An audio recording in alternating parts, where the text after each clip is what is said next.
line by line at the individual transactions because you know your family, you know your habits, and you would probably be able to spot some unusual things right away. So maybe some spending that is out of the ordinary, maybe at a store or a restaurant that you didn't think your spouse would go to, or at a hotel across town, which might indicate an affair.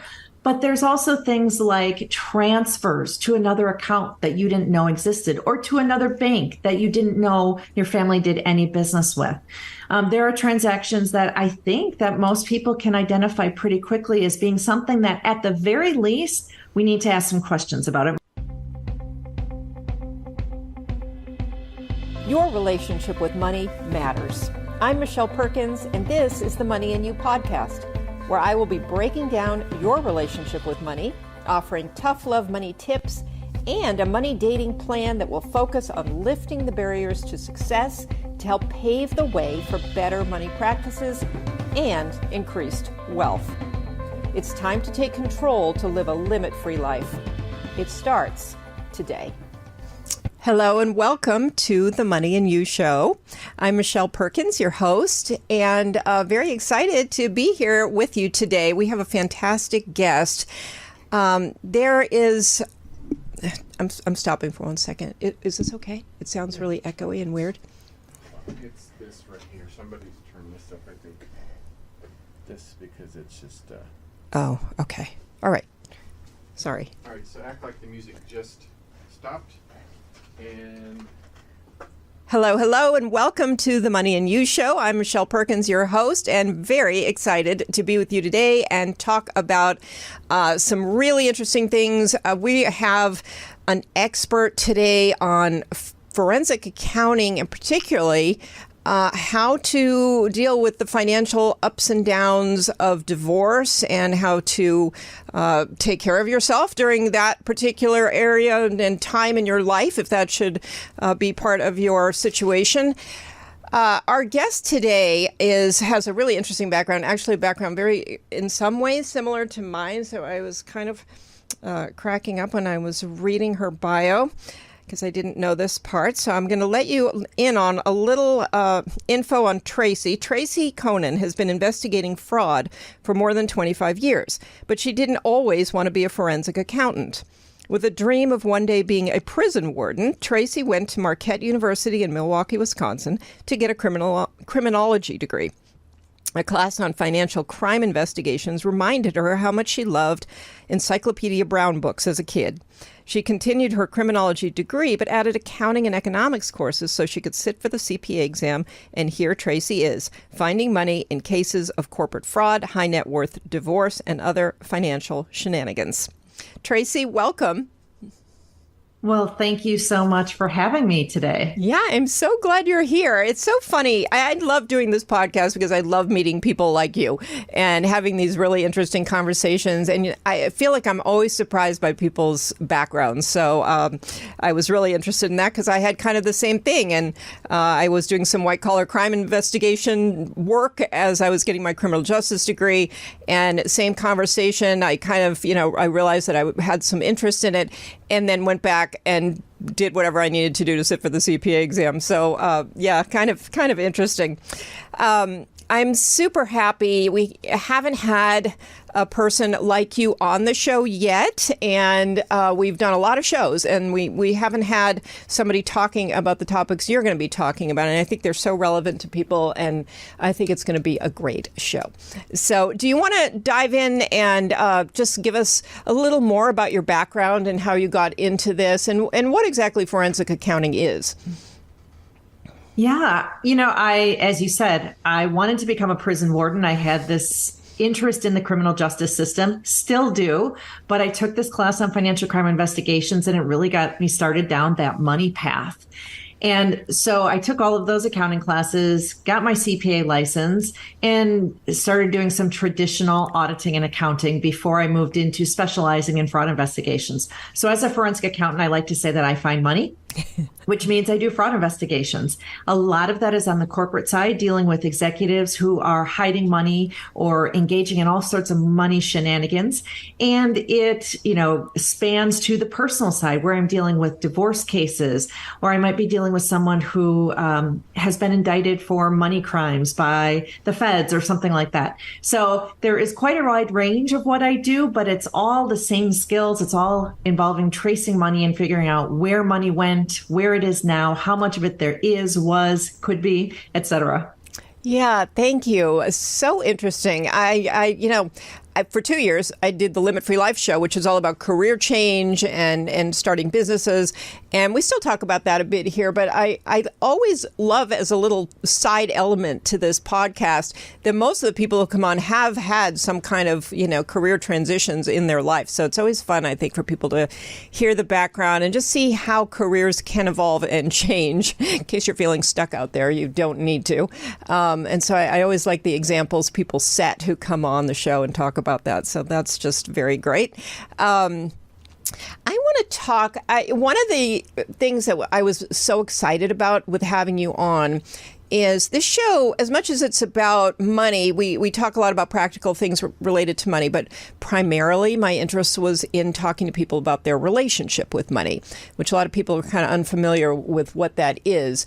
But I think that is really highlighted when people get into a situation where money becomes a stressor potentially, and like divorce. Of course, if you're involved in fraud and things like that, it's also a source of stress. But let's just stick with the life changes that happen to people, whether it's divorce or somebody dies or whatever. And your relationship with money is really highlighted. I mean, the fears that come up, the anxieties, whatever it is, it's a big time for that. So what do you see when you are interacting with people who are going through these life change periods in terms of their relationship with money? Well, money is one of the most stressful issues in a marriage. And when you think about all the potential reasons why people do get divorced, money is always towards the top of the list. And in some ways, I think a lot of the issues stem from just a completely different outlook on money or philosophy behind money. So you can have in a relationship, one person is a big spender while the other person is a saver. And if they don't reconcile those two different philosophies before they get married, it really spells trouble for the marriage. And then you go from there, there's that philosophy of money. Then there is, in practice, what we do. And if you have one spouse who starts being dishonest about the money, starts being dishonest about what they're spending, where they're going, what they're doing, whether they're saving or not, saying, yes, we're going to save towards a house, but then they don't save and they spend it all of those kinds of things play into money problems in marriage, which can lead to the divorce. Mm-hmm. Yeah, thank you. And, it's surprising how many people I have talked to, who have been blindsided by a partner with respect to money. So what are some of kind of the red flags that people might want to look at around this that might be indicating some problems with respect to honesty? There are so many potential warning signs of financial infidelity or other financial shenanigans. And while there is a laundry list of them, of possible signs that you could see, I like to talk about some of the ones that we see most often when we are in the process or going towards divorce potentially, or in the process of divorce. Things like changes in behavior, becoming more secretive about the money, denying your spouse access to financial information, and doing things like having secret accounts. Those are some of the hugest warning signs that I see. Now, one of the problems, though, for a person who is in a marriage, who has never dealt with red flags of fraud before, who has never been exposed to fraud before, they say, I see some things that make me feel uncomfortable, but I don't know how worried I should be. Am I making a mountain out of a molehill? Mm-hmm. Or am I not taking it seriously enough? How do I know? So I run into that a lot. Yeah, it is. And, some of these things seem like they might be sort of rare, but I can probably think of 5 people just in this second who have told me, yeah, one day, I thought my husband was starting a new business and I got online and there was, we'd had a couple $1 million in our bank account and all of a sudden it was zero, and I mean, there are a lot of these stories. And if I've been hearing them from people I actually know, it must be, a fairly rampant. Are there any kind of, I don't know, rampant might be a little extreme. That might have been the word. No, it's not extreme at all. It's not, because I get asked this, so in divorces, how often are people hiding money or trying to cheat their spouse? And we don't know, because the thing about fraud is it's hidden. It's intentionally hidden. And so I can't say for certain how often fraud is there, but my best guess, based on 25 years of experience in this, is probably in about half of divorces, we have one spouse or both who is trying to hide money. So I think the word rampant is actually a pretty accurate word. Wow. Well, and it really speaks to kind of the power balance in a marriage. I mean, I know you're not supposed to think about marriage that way, but each person in a marriage or a partnership or a business arrangement or whatever it is should be very aware of what's going on with the money, because when one person decides somebody else can kind of take charge, it makes people very vulnerable. And is that what you typically find is happening? There's somebody kind of not paying attention, feeling like somebody else is. It's very, very typical for one spouse to manage the money. It is still, in this day and age, more often the husbands who are managing the money. And that's a function of they are still more often the major breadwinner. And so then it seems to make sense for them to have primary responsibility over the money. Now, one of the things that I see when I'm working with women in divorce is a level of shame because they weren't watching the money or that they weren't actively involved in managing it. Oh my gosh, how did I stop keeping an eye on it? How did I let him handle all the money? Why did I trust him to do everything with the money? And I always tell women, please don't feel ashamed. Your reality is the reality for millions of women in the United States who have also trusted their spouse to handle the money. So it's not as much necessarily the handling of the money that's the problem as is being completely hands off with watching what's going on. So even if you're not handling the money, you're not paying the bills on a day-to-day basis, you're not keeping on top of the budget, I always recommend keep looking at the accounts, at least on a monthly basis. Log in or get a bank statement or an investment statement and keep an eye on what's going on in that account. Because if you're watching, you can head off a lot of problems. Mm-hmm. Yeah. So, and I mean, what do you find in terms of how detached people can get? Like, are there people who never look at the accounts? Are there people? Oh, yeah. Okay.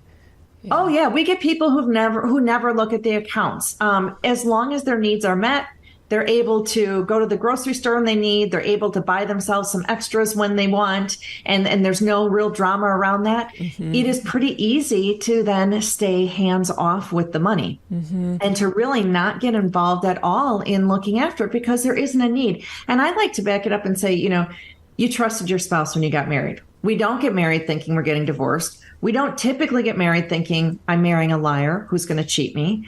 And so it makes sense. You stay hands off because you trust your spouse to manage the money. Mm-hmm. But like I said, staying an active part of looking after things is really important because here's why. When we have a situation during divorce where we find that someone's been hiding money, it's actually pretty easy to find that money in about, I say 90% of cases. It's pretty typical, pretty easy to find. Why? Because they're not very tricky with how they hide the money or how they cover it up because they know their spouse is not looking. They don't have any problem transferring money out of the joint account into their secret account because they think their spouse is never going to look at that bank statement and see that transfer. Wow. So interesting. I agree, though. I think when you get kind of in that groove of always being the one taking care of it, somebody's not looking, you would get a little loosey-goosey with how you did it. Yes. You wouldn't put that much strategy into it. It's really interesting. I mean, it's kind of a sad topic, but an important one because, there are different levels. I mean, for people who may not know, there is actual financial abuse out there that happens. Yes. And, that's pretty extreme. But it also, I think, really speaks to this whole relationship with money idea, because we tend to think, oh, I don't want to be so fixated on the money. That would make me kind of a bad person. I should be fixated on how much I love my partner instead. And I shouldn't even go there. Sort of like what you were saying. And if you think about how we were raised, I think you and I are probably around the same age range. We were probably raised at this time when you were told, don't ask people about money. Don't talk about money. It's impolite to talk about money, right? You were taught you never ask someone, how much did you pay for that? You, of course, would never ask them how much they make. You still wouldn't probably ask most people how much they make. But we were taught that talking about money was something to be avoided. And that has effects on people and spills over into their marriages where they still feel uncomfortable having those money conversations. Mm-hmm.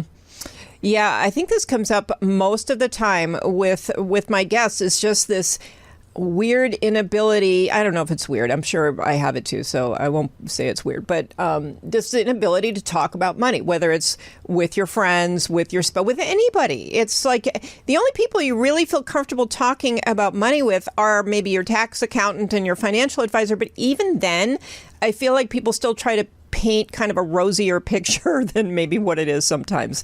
So, I think, I think there's sort of just this thing that we all have to get over, that it just has to be talked about or we all get in trouble. It has to be talked about. And in marriages, I tell my clients or people who are coming to me for advice that if you can have a weekly short sit down about the money, literally 5 or 10 minutes, but if you're doing it every week and making it routine, it becomes less scary and less of a big deal. Mm-hmm. So I would like to normalize those money conversations just as much as, the fact that I work in the area of divorce, I'm working on taking shame away from that process. Mm-hmm. That, divorce used to be a very shameful thing. It still is for some people. But the more that we talk about it, the less shame that I hope people feel. You needed to make a decision for your life. Let's talk about divorce. Let's make it a more routine and acceptable thing. Mm-hmm. Yeah, that shame shows up in a lot of places, doesn't it? Even for the person not looking at their family's money situation, some of that is just shame around, I don't really know what I'm looking at. I don't really know what to look for. It's like they sort of give up because they haven't educated themselves enough. And, I can look at these investment statements, but I don't even know what I'm looking at. So then, they just kind of stop. There's a lot to this, and I'm glad. Well, and I go even back to there are people who don't know how to get their bank statements, and there's shame there, mm-hmm. right? One of the things that I teach people who are getting divorced, I teach them what does this financial part of your divorce look like, first of all, but then what financial documents do you need to get? How do you get them? As simple to me as going online to online banking and downloading statements. I show people how to do that because if they've never done it before, they might have no idea where to start. And then showing them, if you can get your account statements and things, here's how you start looking at them and start getting some information from them. Mm-hmm. Yeah. And do you want to give a couple of little tips on that? Like if you were at all concerned, what would you be looking for? Was it just an unexplained change in the balance? Is it more than that? Transactions, because you know your family, you know your habits, and you would probably be able to spot some unusual things right away. So maybe some spending that is out of the ordinary, maybe at a store or a restaurant that you didn't think your spouse would go to, or at a hotel across town, which might indicate an affair. But there's also things like transfers to another account that you didn't know existed, or to another bank that you didn't know your family did any business with. There are transactions that I think that most people can identify pretty quickly as being something that at the very least, we need to ask some questions about. It might not be a bad transaction right off the bat that we can recognize, but it might be one where we say, I need to know more about that. Mm-hmm. And then you use those weekly conversations to ask the question. But not everyone's going to be forthcoming with answers. I mean, if they're already trying to hide money, they're not going to answer honestly these questions. So, well, Well, so I deal with people who are already in the process of divorce. So they're not even necessarily asking their spouse about these transactions. Gotcha. What they're doing is putting these transactions on a list to take to their attorney to deal with in the divorce process, so that, if there is inappropriate spending, let's say, someone goes through their bank statements and they find that their spouse has taken $50,000 out of the bank account over the last year at a casino, right at the casino ATM. Those transactions are going to go on a list right away so that your attorney can present it to the divorce court judge and say, Judge, $50,000 was blown at the casino. I knew nothing about it. I need to get credit back for this when we're settling the finances in the divorce. Interesting. Okay.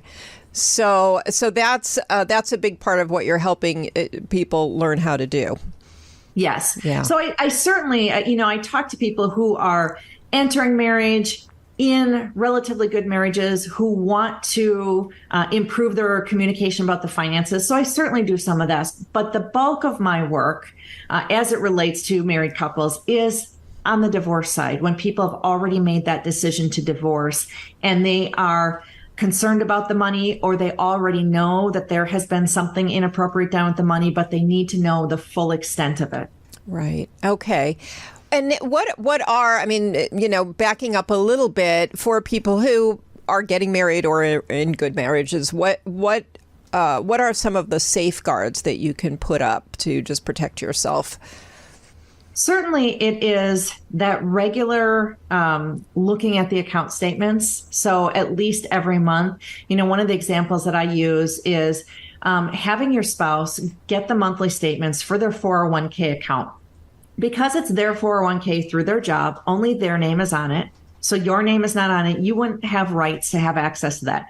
But if they get those account statements and you're able to look at them on a monthly basis, you would be able to see if your spouse had withdrawn some money from that account. Typically, we're supposed to leave our 401ks alone until we get retired. But when people have problems like gambling addictions or other issues where they're spending money far faster than they make it, sometimes they're taking money out of the 401k account, taking early distributions, and you never know it until it's way too late. So looking at monthly statements is one of the biggest safeguards that I have people put into place. What about who is having both people as signers on, all the bank accounts and things like that, and investment accounts? I mean, how important, and what can you tell us about how to set that up?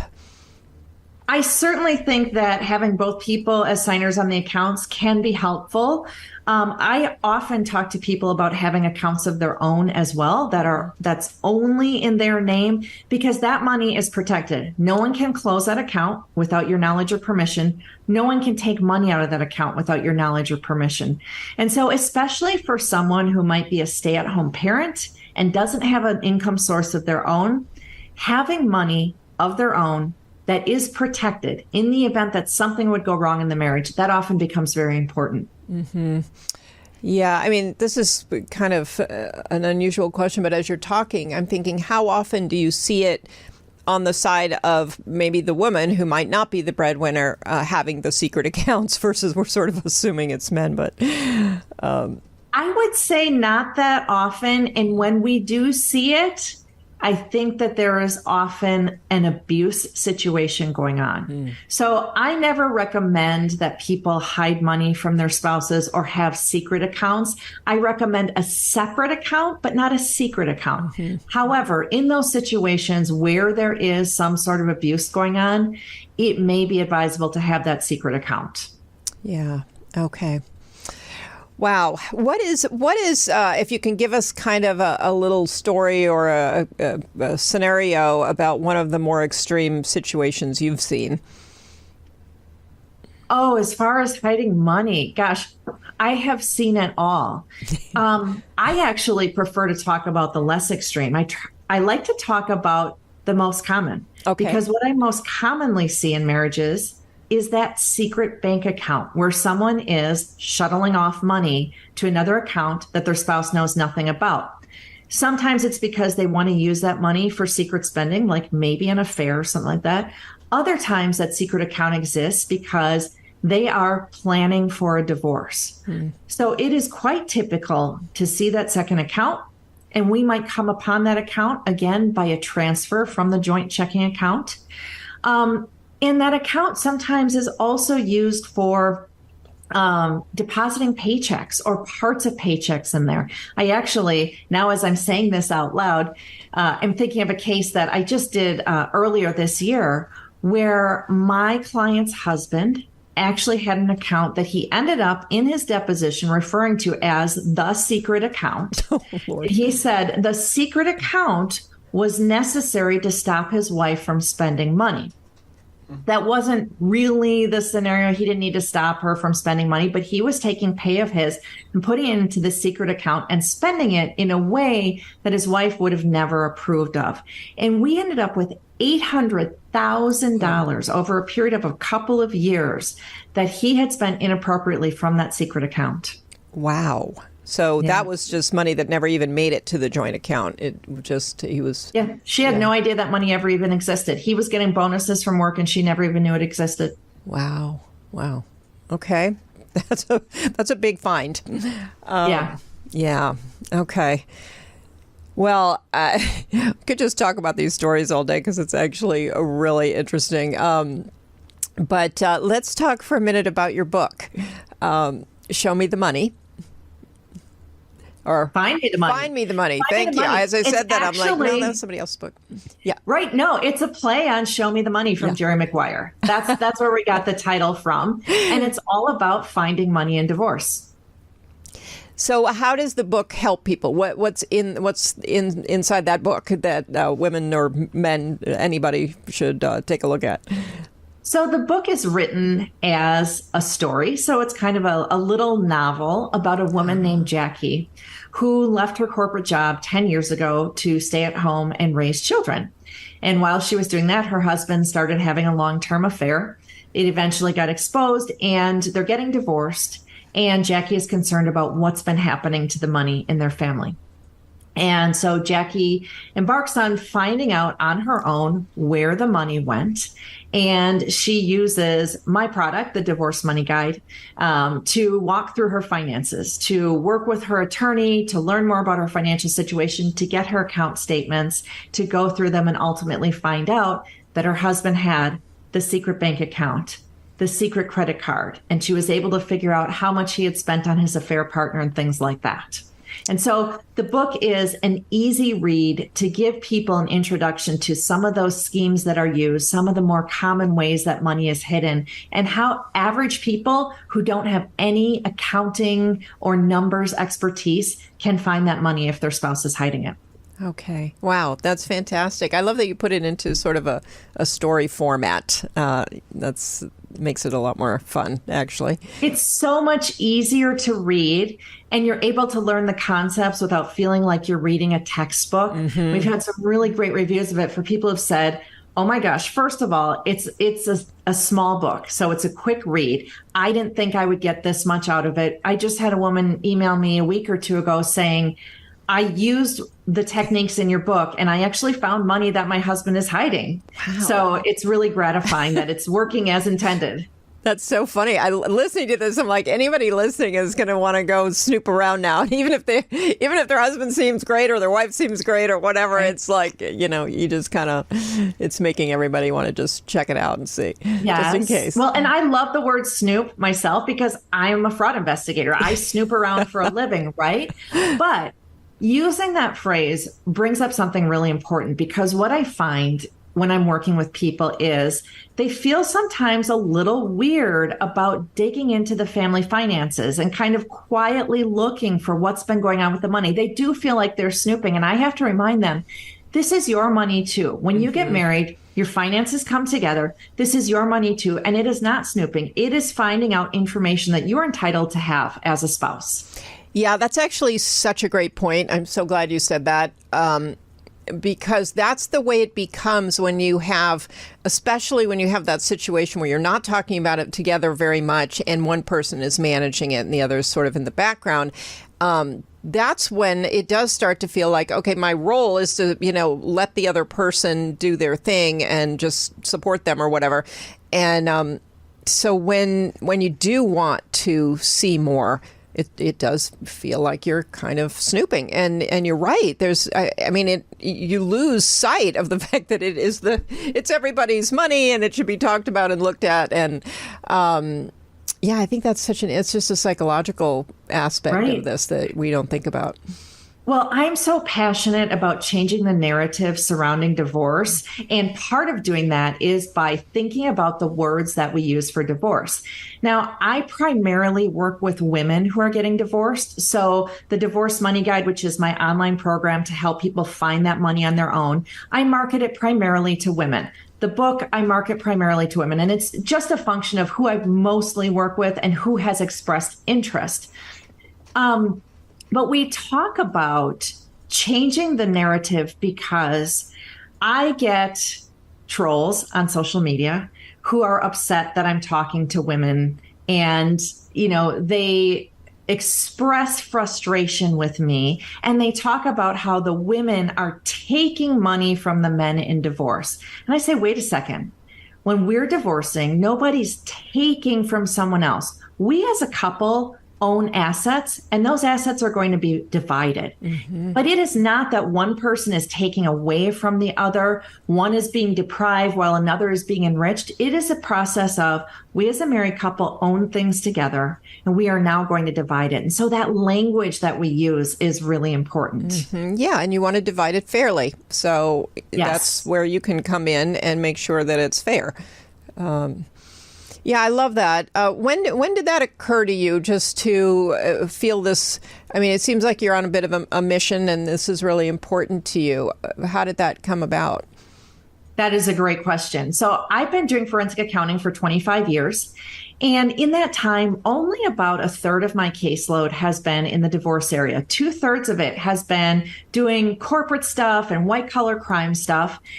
About a year and a half ago, I was in a coaching group that I belong to, and we were talking about things that bother us in our business. And I was saying, I'm bothered that I can't help more people with their divorces because I get calls on a weekly basis, typically from women who are saying, I think my husband is hiding money. We're getting divorced. I need to hire someone like you. But the truth is that forensic accountants are expensive and out of the reach of probably 90% of the people or more who are getting divorced. And I said, I wish there was another option for them, something that would help them find that potentially hidden money on their own. So that's how and when I came up with the idea for the Divorce Money Guide. And I initially thought, well, if I could make something that would walk someone through this process and I'll give it away for free, I then decided that no, this is actually a legitimate business idea. And it's a product that does have to be a paid product because I want to put more into it. I want to really make it a robust thing that someone who is concerned about money in their divorce could literally take it from point A to point B and get all the way through the process of finding that money and presenting it in court with their attorney in front of the judge and getting back the money that's owed to them. Wow, all on their own.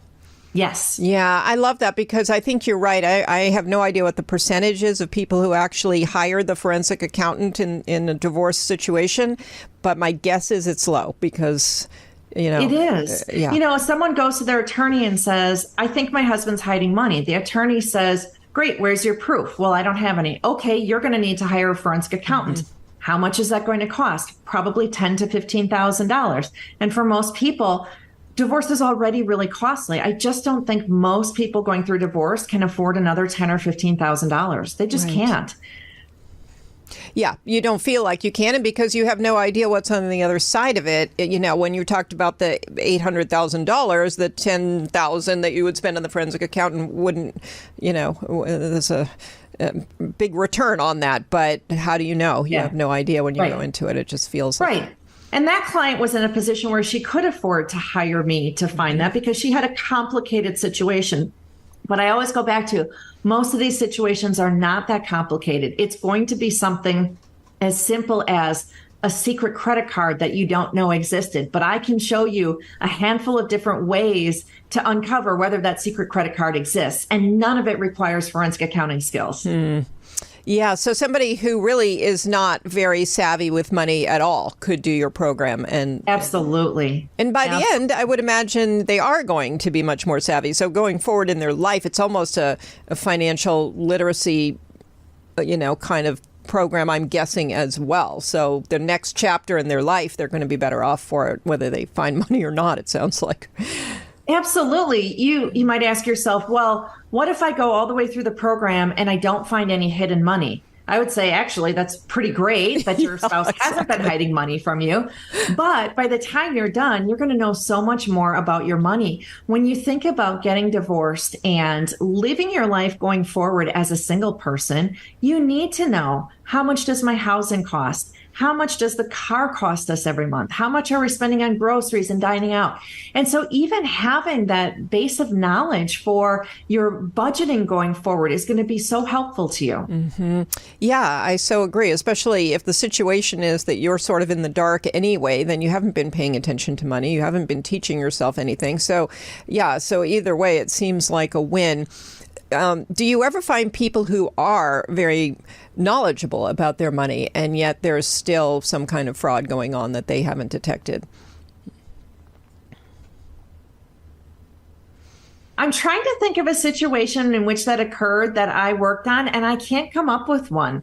I think usually, my clients have been very hands-off with the money. Okay. So that's the typical kind of characteristic that you're finding. Yeah. Interesting. Okay, how can they find your program and find you? They can find me at my website, fraudcoach.com, because I like to say I'm your fraud coach as you're going through your divorce. I'm also on social media everywhere at Divorce Money Guide. So Divorce Money Guide is our number one product. And so that's what my handle is everywhere. But you can find everything about me at fraudcoach.com.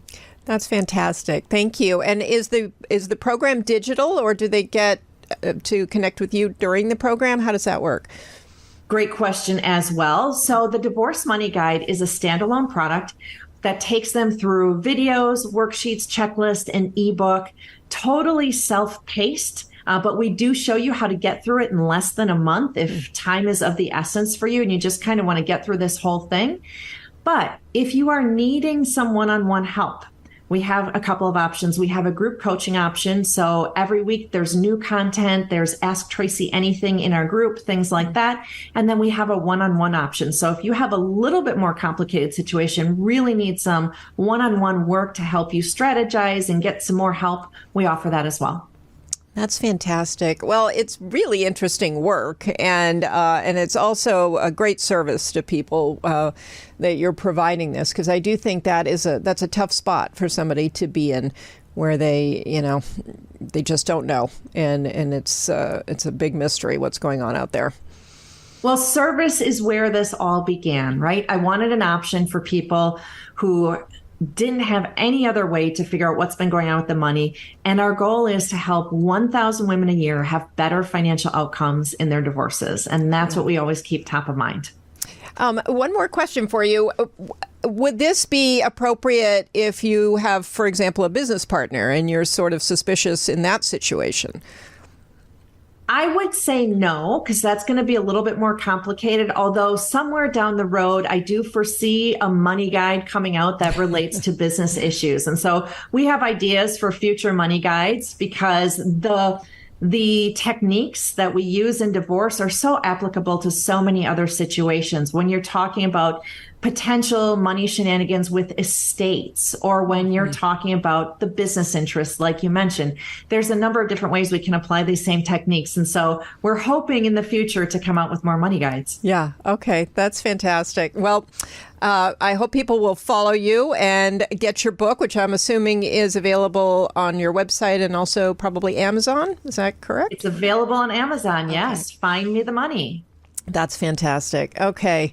Well, Tracy, thank you so much for joining us today. This was super interesting. I'm sure it's gotten some people thinking about what they might want to, look at, or what conversations they might need to have, and just see how that goes. I would think that's a red flag in itself. If you try to have these conversations and they continually don't go well or get derailed somehow, that would you consider that a red flag? Absolutely. When you're trying to gather information and ask some questions and you're being shut down or met with anger, I usually am questioning what there is to hide at that point. Yeah. Okay. Well, I'm thrilled that you came on today, and I'm sure you've got a million fantastic stories to tell. So hopefully, do you tell any of those on social media or anywhere else? You can't really share the specifics. I know, but I can anonymize things. Yeah. So yes, we do talk on social media about some of the stories for sure. Well, so great to meet you. So great to have you on today. I hope people will connect with you. Your website is up on the screen there. And yeah, thank you so much. This was great information and gives people hope, too, that you know, they don't have to do this alone. And there are people like you trying to help them through the process. So, well, thank you so much for having me. It went fast because we had so much to talk about, but hopefully there will be some tips and and we can encourage people. I know divorce is a terrible time. I have seen it all, but with help from professionals, people who care, hopefully you can have a better outcome in your divorce. Yeah. And, you know, to swing back to the relationship with money, this is a good opportunity to rework your relationship with money, just like you'll probably rework whatever future relationships you have with actual people. You know, reworking that relationship with money, it's a pivotal point. And so it's always important to be working on all our relationships. And so I think, as difficult as it is, it also has some learning opportunities attached to it. Agreed. Okay, well, we need to wrap, but thank you so much. And I'll look forward to continuing to connect with you and the work you do. And I encourage people to look into your program and get your book and follow you. It's been great chatting with you. Thank you for having me. Okay. Well, thank you. And thank you, audience, for being here. We love having you on the Money and You show. Boy, I've tangled up a few words here today. So the show is brought to you by the Limit Free Life Company and UBN Go, who's producing this show. Thank you so much. And we are found on all the podcast platforms. You can find us on Roku and the Limit Free Life YouTube channel. And we are looking for your questions for future shows. So please send me an email, Michelle, 2 L's, at limitfreelife.com, and let me know what you're interested in, what your questions are. And we'll see if we can get a question answered on every show. I think Tracy today answered a lot of questions for people. And but if you have a specific question that you need an answer to, please let me know. We'll try to do that on air. So thank you so much for being here. We'll see you next week.